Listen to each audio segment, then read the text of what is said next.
Well, we're finally doing it. Finally going to jail. My teachers always said I'd go to prison one day. Mom will be so proud. Could there be a sight more sweet than water in the desert? Good morning, everyone. We're back, and today we are somewhere I have never been before. Standing on the edge at the banks of the Colorado River here just at the edge of downtown Yuma, Arizona. That is California over there on the opposite shore, and not only does the Colorado River separate Arizona from California all the way down into Mexico, this is the exact same river that carved out the Grand Canyon itself. Now, Yuma is way down in the desert. We are just spitting distance from Mexico. This is the human portion of the Sonora Desert, one of the harshest and driest deserts in the world. So you can understand why the Colorado River is a pretty important feature out here and is the reason that Yuma exists at all. You see, the town of Yuma is located at the place where before cars, before airplanes, it was the easiest to cross, to ford the Colorado River. So all the way back as far as the Native Americans and the early Spanish explorers, this is where people would enter California over the Colorado River, which became especially important during the gold rush of 1849. It's not too scenic down here by our standards today, maybe, but after traversing vast stretches of desert by mule or wagon or even on foot, exposed to the elements of this much lush greenery here, must have looked like the Garden of Eden to a weary, thirsty traveler. I mean, just look at all that water. And this is after much of it has been dammed up and diverted for other uses in the modern West. Back in the day, the river would have been much wider even than this. Now, like I said, by our modern standards today, not very scenic. What you notice here are a lot of bridges. And I guess that could make it seem sort of ugly and forgotten down here. But in reality, what all these bridges mean is that Yuma is still a very important crossing site between California and Arizona. But not only is Yuma believed to be the place where the first Europeans crossed from the east into California, along with all those gold hunting 49ers. But if I'm not mistaken, in 1877, this was the site of the first train into Arizona, when the Southern Pacific Railroad's steam-powered locomotive chugged across a bridge, bringing along with it progress and economic opportunity, and of course, signaling the dawn of a new era and the eventual death of the Old West. From what I understand, this is a much newer engine from just after the turn of that century. So this would be the early 1900s here. But this locomotive is sitting right on that original track alignment, facing into Arizona, having come from California, just like the first engine that crossed here. And in fact, check this out, behind the train, you can still see the circular base of one of the old railroad bridges on that original alignment right here. The cool thing about these bridges was that back in the 1870s, 1880s, 1890s, since you still had massive steamboat traffic on the river, oh yeah, the river was actually used for commercial purposes in that way, they built the bridge in such a way that a section pivoted, actually turned, to allow the boat traffic to pass right on through. It was called the Swing Span Pivot Bridge, and in one form or another lasted from 1877 into the 1920s, and that was located right here. So you would have had people sitting on that pivoty part of the bridge right over this grass area and riding it, you know, as one of the early amusements in town. And if the first train into Arizona isn't historic enough for you, being situated on the border of California and the Arizona Territory, and so close to Mexico, and right on a vital supply route, meaning the actual Colorado River itself, made this very strategic militarily as well. And so on the California side of the river, you had the establishment of Fort Yuma, but over here on the Arizona side, right at the exact place where the steamboats used to unload their precious cargo for the whole region, we have the Yuma Quartermaster Depot, or Depot as the locals have been referring to it, which was basically the entire federal government for this whole region of the West's supply center, which got started right when the Civil War ended in 1865 and the Army began transitioning from civil wars to what's called the Indian War. So we've got this gigantic main storehouse here with little smaller side rooms full of historic artifacts and information about the steamboats, and there are tons of other artifacts and pieces of early transportation equipment in here. You've got the quartermaster's office and the quartermaster's quarters up there where you can learn all about what the quartermaster does. Back there is even the original well house, the pump house for all the drinking water for Yuma. I believe it still has a function in that role today. It started out, of course, just being for the depot or the depot. So as you can see, a lot more history than you would expect from this tiny town in the middle of nowhere, in the middle of the desert. And a lot to see out here, and not just this historical parks stuff. Yuma's got a great historic downtown, actually a couple of historic districts, but the downtown is super cool with tons of little shops, lots of stuff to see and do. Unfortunately, it's a little bit of a good news, bad news situation for today's adventure. The good news is it is awesome down here, and we've arrived right in the middle of the Yuma Date Festival, which, let me tell you, is the time to be down here, apparently, because there are a lot of humans outside. The bad news is we don't have time to check out any of the stuff we've seen today, because I am literally going to prison, and I'm looking forward to it. And what's even better is you're going with me.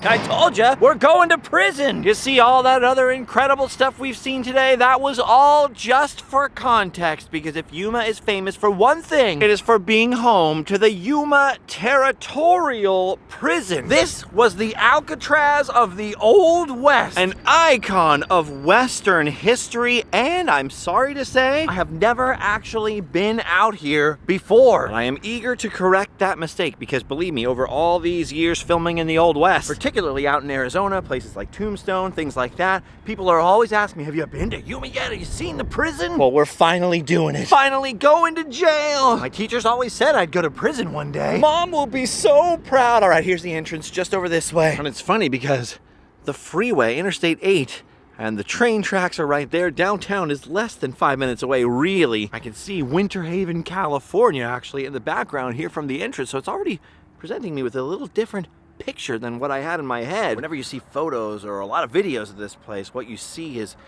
artfully constructed shots that make it look like it's out in the middle of nowhere, out in the middle of the desert still. But really, it's within an easy walk of downtown and several nice hotels. You can easily see why the prison was constructed here up on these bluffs above the Colorado River. They're almost sort of cliff-like. And back in 1876, when the first inmates were brought here, there were no tall buildings in town. This was the highest point around for miles, well, at least on the Arizona side, making escape very difficult. All right, I'm gonna hop in here and pay the admission fee. Paying the $10. Look, this might be the only prison that wants to give you guns. Now, as I mentioned, this prison was first constructed in 1876. Out here when Arizona was very much the Wild West. If you compare this view from across the river to what you see out here today, you'll notice there are far fewer buildings out here at the moment, but that's okay. Most of the missing buildings out here were houses for the guards, for the superintendent's office, things like that. Beyond the Sally Port over there are many original prison elements remaining. Sadly, before we even get started, I gotta tell you, 1/3 of the property was destroyed by the railroad coming in through here, the modern railroad bridge and alignment. And many of the buildings were picked apart for their building materials, you know, window frames and things like that. Lumber, the salvageable adobe bricks, even. Luckily, the city of Yuma saved their prison. They recognized its importance, and we can still visit the 19th century Alcatraz of the Old West in the 21st century. Dude, check it out. Check out the entrance right here. This is not someplace you would have wanted to be in the 1870s or 80s. Look at these thick iron gates. Compared to our own times, especially in America, the 19th century Old West was an absolutely brutish time period. Even in the cities and towns, much less in the prisons. These men were accustomed to hard, violent lives and participated in some violent crimes. And you can imagine that such brutal men back then would be meted out with very brutal punishment. For much of the year, the weather in Yuma gets way up above 100 degrees. And the first men brought out here to occupy the prison were forced to actually dig the first cells into the bluff and build this place with their own hands. Building your own prison, that's pretty close to digging your own grave. Not most people's idea of a fun pastime. Wow, look at this museum. It's actually a lot bigger than I was expecting it to be. This building is not original, but it's a sort of approximate reconstruction of the old mess hall, rebuilt in the 1930s during the New Deal, I think. You've got all kinds of artifacts and historic photos of the prison guards out here, the superintendents or the wardens, and of course, lots and lots and lots of photos of the prisoners. For one thing, it's awesome that they have photos of the prisoners. Makes it a lot easier to imagine them populating this place. But in a more important way, particularly in the early years, this was super high technology. To have an actual record of what a criminal looked like back then was a big deal. Later, of course, we would get fingerprinting databases, and now, of course, we have DNA. It's much harder to disguise yourself than throwing on a wig or a fake mustache. Back then, this was some pretty high-tech stuff, being able to keep track of who was who. Dude, there's a lot of firepower in this old museum, let me tell you. None of it is more impressive than this. Look at that freaking Gatling gun right there. Look at the size of that gun. Talk about futuristic technology and firepower. Apparently, they used one of these bad boys in one of the guard towers here. Now, see, I would not want to try to escape under the watchful eye of this freaking thing, that is for sure. And back then, the guards knew how to shoot. Look at this guy right here, Harry Murphy, sentenced to 3 years out here for burglary. This guy, William Styron, got 25 years for robbery. Samuel Gray right here, convicted of manslaughter. Only 5 years for him. This guy almost looks like a kid, this Jay Hamill here. Sentenced to a year for burglary. That was probably 1 year he did not enjoy. Grand larceny and burglary for this guy. This guy, H.J. Simmons, a farmer. He was a forger. This guy was sentenced for a year and a day for giving, selling, and disposing of intoxicating liquor to an Indian. Quite a few manslaughterers in here, but not many murderers. This guy, assault to murder. This guy, 30 years for murder. You'd expect a lot more murderers to be in the jail, right? Not only that, it's surprising to learn there was only ever one hanging carried out here at Yuma Prison. That was of this guy, Martin Ubios, because he actually murdered another inmate here. Nowadays, when and if we ever execute any criminals, we would do it at places like jails, facilities like that. Back then, though, if you were convicted of murder, you were a lot more likely to be hung right there at the courthouse where you were convicted and sent to prison. As a matter of fact, right up here, you can actually see a list of the various crimes. The 3,069 prisoners incarcerated here, committed. You can see them broken up by category there. And over a third of them were burglaries. And if you combine the burglaries with assault, mayhem, and riots, you get well over half of the totals, relatively, comparatively, few murders. The one murderer who was hung here, Martin Ubios, or Ubios, actually had invitations sent out for his hanging. It was such a rare event. And this is a little morbid. That is the actual weight right there used to stretch out the hangman's rope so that when they opened the trap door, that rope would be perfectly taut and do its business when they strung poor Martin up. Anyway, there's some great stuff in here that we definitely want to check out. Enough of the museum. It's time to go to prison. And here we go.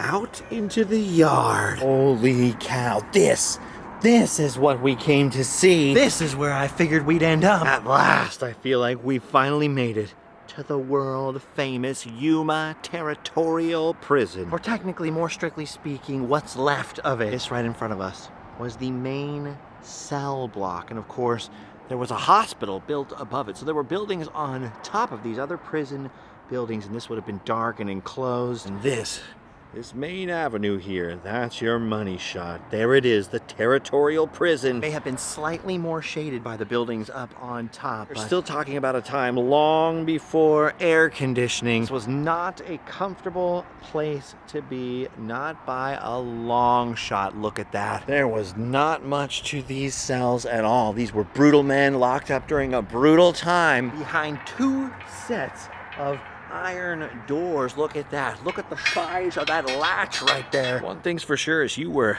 definitely secured in there. That is for certain. Look at that.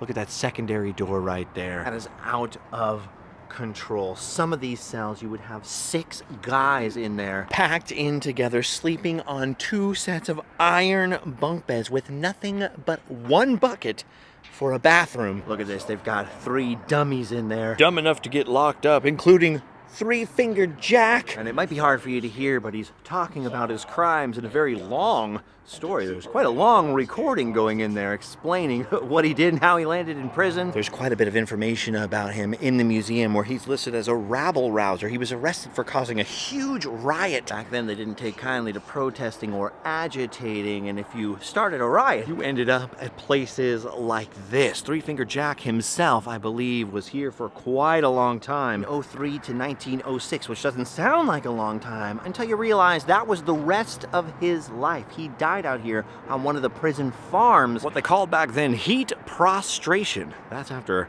attempting to escape and being moved all around the prison, listed as an incorrigible. It's a pretty famous name in the history of Old West crime, and as a matter of fact, there's sort of a rogues gallery, a who's who of Western criminals who patronize this fine institution out here in the desert. And I believe as we move down the main cell block here, we'll see a little bit more information about some of them. Dang. Who knew prison was this popular? Look at this here. Edward Lopez was actually sent to prison here twice. First for grand larceny. Esque Dapani here, one of the rare murderers sentenced to Yuma Territorial Prison, actually died here, I think, because he was bit by a gigantic rattlesnake while working in the prison garden. And it wasn't like a flower garden. This would be the garden for growing food to eat here. So it was still hard labor. This is absolutely wild. Oh, we got another prisoner talking in here, another recording going on. This one is R.L. McDonald, former superintendent of schools for Phoenix. Apparently he was convicted of forgery. Whoa, look at this. I was hoping we would see something like this. Check it out. These are original iron bunk beds that the actual prisoners slept on. They don't feel very comfortable. Built in 1901, and check it out, you'd have 6 guys in here, 3 on each side. There's not much room in between, let me tell you. And check it out, this is like a double cell. There are bars in the middle. Weirdly enough, I don't see any kind of gate or any room for a gate to swing open. That is out of control. We'd have super hard work detail during the day where they would put you on a chain gang. They'd put you to full-on ball and chain leg irons and then lock you up in here all night, no matter how hot it was. Although I gotta tell you, it's a little cooler in here than outside, just because the thickness of the walls and the stone and concrete construction. Look at this, there's no room in here at all. 6 dudes in here with this much space. I mean, there's barely room for all of them to stand in a row. I have no idea where the bucket went that they use as a restroom. There is not much room for that either. Why did I say 6 guys? 12 guys in this one. Oh, that's a heavy door. Oh, dude. That is not a good feeling. Back then, the worst part is I bet it was really quiet. I can hear the freeway from here. Back then, I bet a lot more noise from the town would carry over. I mean, you could probably hear what you were missing out on. And as well as hearing all the prisoners screaming and making noise, cussing. Please, let me out of here, warden. There's guys cussing. Okay, no, for real, that's enough now.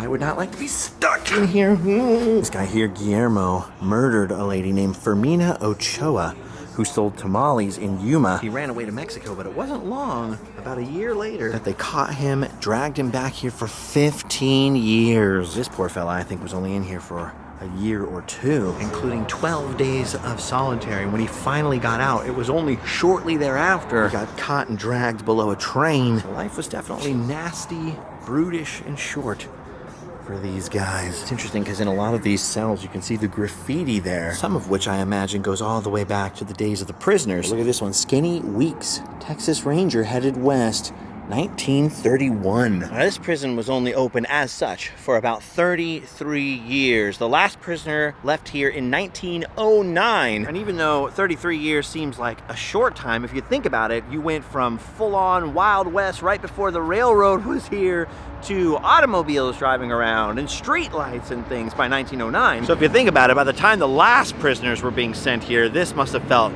sorely out of date and like a crazy punishment indeed. You can see here the way I was telling you that the hospital was built on top over that main cell block. So it was 2 stories, and there were more buildings out here, guard stations and such. You can actually see it better inside the museum and the model that they have of the way the prison used to look. But anyway, after 1909, the prison was briefly converted to a high school, something we'll get to later. Yes, an actual high school for Yuma. And then later just completely abandoned. Like I said, they took away building materials, scrappers and such like, people that recycled them into other buildings in town. Had the railroad get built through a third of the property here, so some buildings were torn down to move them out of the way. Any other pieces just slowly crumbled into dust. But it was the Yuma natives, it was the locals who realized what a gem of a tourist attraction they had here. Look, you can see the outlines of some of the missing buildings.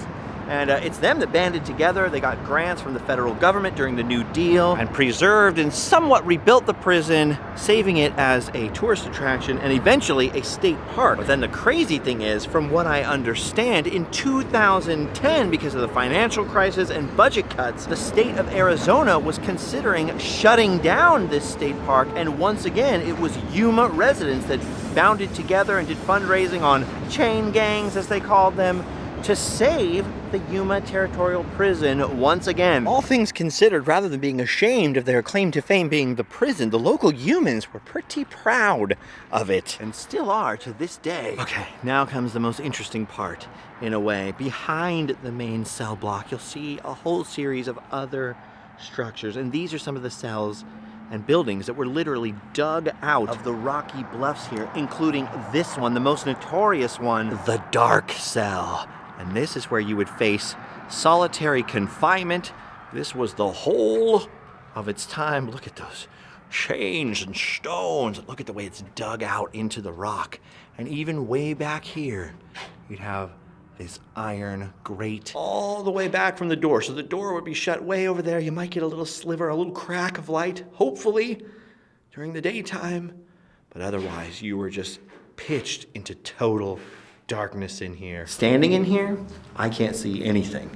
You can probably see a lot more on the camera than I can actually see with the naked eye. But I have to tell you, stepping into here, the mood changed. It's at least cool in here. The weather's nice and all. But if I've ever been anywhere in my entire life that ever felt haunted, this is it. It feels weird. It feels like someone's in here with you. It is creepy. Dude, I cannot imagine being stuck in here alone for days on end. I mean, even with the light coming in through the door, I wouldn't like it. You'd go crazy. I mean, I want to say I'd rather be in here alone than be in one of those rooms with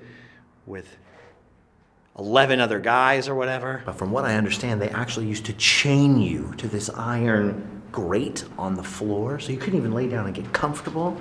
You'd be on these iron bars chained down. And oftentimes the guards would do sadistic, cruel things like supposedly drop down scorpions or snakes through that vent hole in the roof, your only light, just to hear the prisoners scream. So I don't know how haunting rules work. I don't know that anyone died in here, but the amount of distress and anguish and stuff like that, it's pretty gnarly. Uncomfortable. You know, the craziest thing about this is that there was an iron cage around this bottom section too. So you were caged within the dark cell and you were stripped down to your underwear. There was no latrine, no bucket. You just went on the ground in here. And sometimes you weren't even alone. Sometimes there would be multiple prisoners in here chained to the floor in a cage. No bucket. Just horrible, dude. That's horrible. That sucks. Definitely far from what we'd consider humane treatment of prisoners today, but man, I feel like if you knew that could happen to you, you wouldn't want to commit any crimes, you know? What a fun one. Not. Back out into the light, into the light. Yeah, pretty wild the way this was dug out of the hill. You really can't get a sense of that when you're standing here. It looks like they built up the mud and the clay and the rocks to construct the rooms. You only really understand that they dug into the sides of the hill when you see that model in the museum. It makes it make a lot more sense. It's like this is a tool storage room. They dug this out in 1893. And even though I know they had a hospital on top of the main cell block, this is at least set up to be an infirmary right here. And I don't know that this equipment is original, but it's possible. Look at how old that stuff is. I don't know that they knew a lot about medicine back in the 1890s. A lot of people come through Yuma these days to go down to Mexico to get medical procedures done for cheap. But if they invented time travel, you certainly wouldn't travel back here to get procedures done. This is not the place you'd want to be headed. Oh, speaking of beheaded, look at this. They've imprisoned 2 heads back there. I wonder what they did. We just came here for fun. Dad, we can't leave because we don't got no legs. Oh yeah, dude, this is pretty gnarly. Ah, the prison library. They have filmed a lot of movies out here, a lot of early westerns, even some modern westerns in the main cell block. I was just thinking, you never see an episode of Reading Rainbow in here. Look at that library right there. The prison actually had the largest library in Arizona at one point. Actually, it was things like the huge library and some other modern amenities like a hospital that caused people in Yuma, apparently, to call this place the Country Club on the Colorado. So apparently some townsfolk were jealous of the prisoners. That goes to show you what life was like out in Yuma back then, I guess. I definitely wouldn't be jealous. This is not the type of place I would want to end up. To visit, sure, but I mean as a prisoner. No, thank you. All right, we're now entering what is called the New Yard. To help relieve overcrowding, they turned a big chunk of what was once the library into more of these cells excavated into the side of the hill and then expanded it. And apparently in the 1920s and 30s, when the prison was abandoned, hobos, actual hobos, you know, the train riding kind, would hop off the railroad right over here on the edge of the property and stay in these cells. I mean, compared to camping out in the open desert, I totally get that. They're a little bit cooler inside of there because of the thick walls. Probably a lot more comfortable than being on that hot train all day through the desert. Oh, look at this. Look at the beds in here. See, that's more comfortable than the bunk bed situation. So if this is what it was like at the end, it got a little nicer. Here's some more interesting statistics on the prisoners. Most of them were between 20 and 30. How about that? Very few were from 31 to 40, and then it drops off steeply after that. That just goes to show you that young men cannot be trusted until they're 30 and above. The male brain is just not fully formed before then, apparently. Look at these cells in here. Ooh, looks like this prisoner loved to party. Check it out. He's got all kinds of tables and maybe some other stuff, an ironing board. If there's one thing a prisoner loves, it's to be a good host. Now, I know there was a women's section to the prison, believe it or not. They actually put women into the same prison as the men. And I remember reading about different times where some of the male prisoners would successfully escape out of their area and into the women's area. I'm not sure where exactly that women's wing was located, though. So far, I'm not seeing anything about it, but still pretty crazy to think about. Also, apparently these big, wide, level yards were utilized by Yuma High School after the prison closed. Pretty fascinating. A lot of interesting information out here, a lot to learn. You can even see where the prisoners had their little smoking area. Ah, definitely see why this place had such a crazy reputation, particularly if you come out here and feel the environment. I mean, it's winter. If you stand out in the sun here in the winter in 70 degrees, it'll dry you out pretty quickly. You get pretty darn hot. It's definitely not the best place to be. Okay, I see here. It says that the women's wing of the prison was located on the west side. So what is now the railroad tracks. Now, as high up of a perch as they have here at the prison, and right now I'm gonna head towards that guard tower so we can get sort of a bird's eye view. And as unforgiving and punishing as the surrounding desert was, not to mention the population was very low back then, you'd be pretty conspicuous walking through the desert alone. Not to mention there'd be plenty of townies out looking for you. Despite all of these things, there were of course many escape attempts and even a few successful escapes. These guys apparently all tried to escape while on a work detail. Their mistake was trying to escape in the town, and this one, Miguel here, he was killed in the escape attempt, which made these other guys give up right away. But there were some prisoners who simply disappeared into the desert. Fate unknown. Look at this, quite a big tour group coming through the prison now.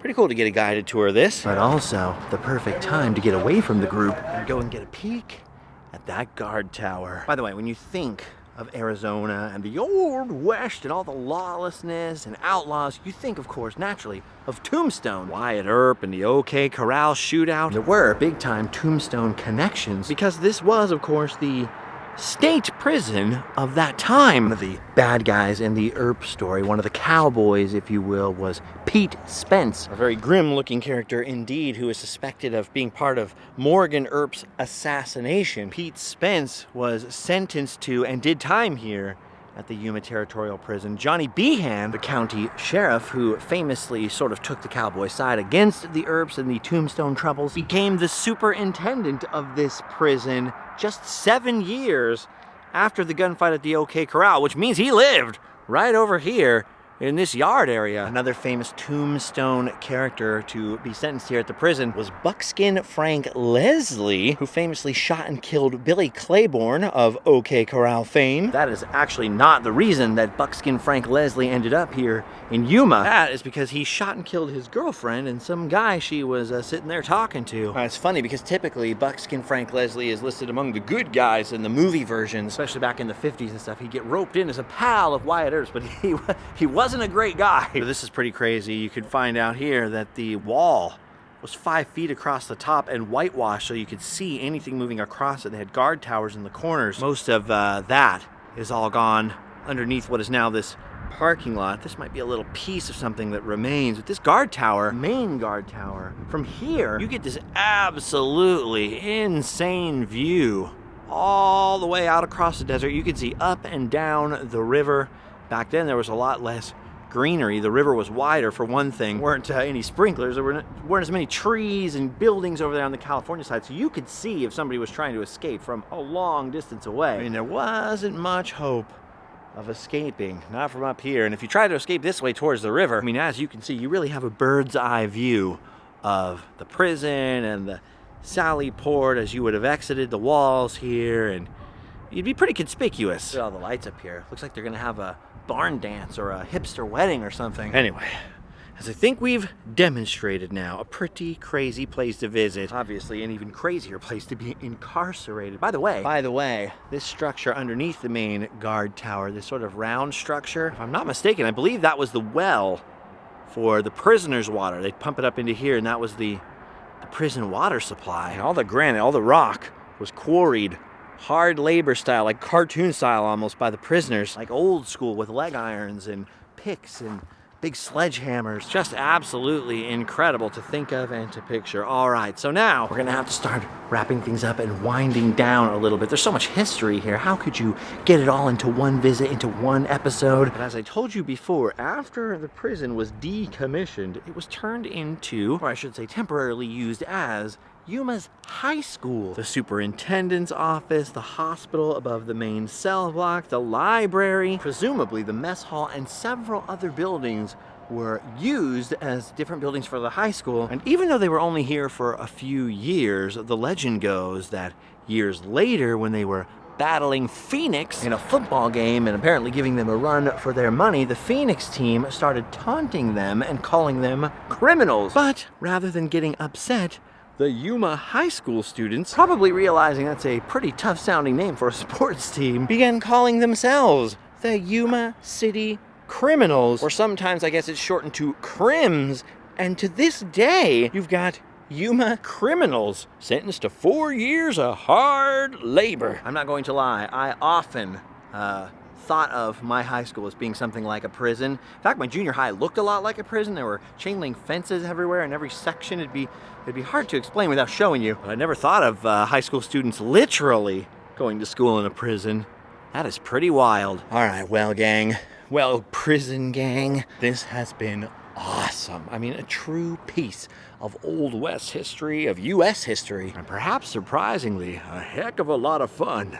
Fun for the whole family. But I think while everyone's distracted on this guided tour, that is the perfect time for us to wrap it up and make a break for it. We've officially begun a new year's worth of adventures. Random Land 2023. We are heading into our 10th season of the show. We have started off with a bang here, but who knows where we might end up. Now, it's been a tough couple of years for everybody, but if you have enjoyed this past 10 years worth of content and Random Land episodes, please consider joining us and becoming a member over at randomland.com. All the information is down below in the description, including social media and our online store where you can get sick merch, become a kindred spirit. We are entirely fan-funded. That helps us avoid having to clickbait. That means we can do quality over quantity, get to avoid sponsors. So that's why you never hear me talking about shave clubs or VPNs or any other sponsors. We don't want them to be the boss. We'd rather have you guys be the boss. And once you remember, there's a lot of extra stuff. We do podcasts all the time. We have longer editions of other shows like the Random Land Conversation Show. The full membership gets a week daily sort of vlog sit and talk vlog. I do my very best to rarely mention that stuff. I don't start off the videos by saying, smash the like, hit the subscribe, do the thing, the Patreon, all that. And every once in a while, I like to let people know that exists. And as we head into our 10th season, our 10th year here, I just want to say to those of you who have supported the show, whether by being a member or Patreon or buying stick merch, coming to meetup and events, leaving nice comments on social media, or just watching and sharing these videos with your friends you think would like them. I want to give you my absolute heartfelt and sincere thank you. We could not have done this without you. We've carved out a very special place for positivity, history, adventures of all kinds here on this channel over the past decade, and we'd like to continue for another decade, and who knows, maybe beyond. With your help, we'll be able to do it. As long as we don't get locked up. Anyway, there's a lot more history out here at Yuma Territorial Prison. Tales of daring do, prisoners in petticoats, escapes, and riots, more artifacts. There's a prison cemetery a little ways down the hill. There's a movie you can watch in here, lots to do. So hopefully we'll get a chance to come back to Yuma, because apparently there's a lot to see out here. But for now, having made our escape, we can go home and sleep well.